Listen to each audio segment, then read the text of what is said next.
ஆமாம், இந்திய அணியின் முன்னாள் கேப்டன் விராட் கோலி டெஸ்ட் கிரிக்கெட்டில் இருந்து ஓய்வு பெறுவதாக திங்கட்கிழமை அறிவித்தது.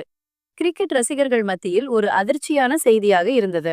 அவர் இந்திய அணிக்காக ஆற்றிய பங்களிப்பு அளப்பரியது. 123 டெஸ்ட் போட்டிகளில் விளையாடி 30 சதங்களுடன் 9230 ரன்கள் எடுத்திருப்பது ஒரு சாதனையே.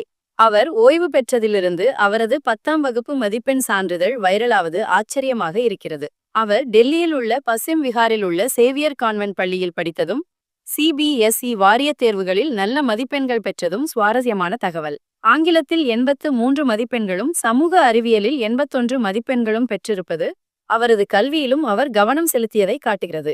சில வருடங்களுக்கு முன்பு அவர் தனது மதிப்பெண் பட்டியலை சமூக ஊடகங்களில் பகிர்ந்து கொண்டதும், உங்கள் மதிப்பெண் பட்டியலில் குறைவாக சேர்க்கும் விஷயங்கள் உங்கள் குணத்தில் அதிகமாக சேர்க்கின்றன என்பது வேடிக்கையானது என்று அவர் எழுதியிருந்ததும் மிகவும் உண்மை. வாழ்க்கை என்பது வெறும் மதிப்பெண்களை மட்டும் சார்ந்தது இல்லை என்பதை அவரது கருத்து உணர்த்துகிறது.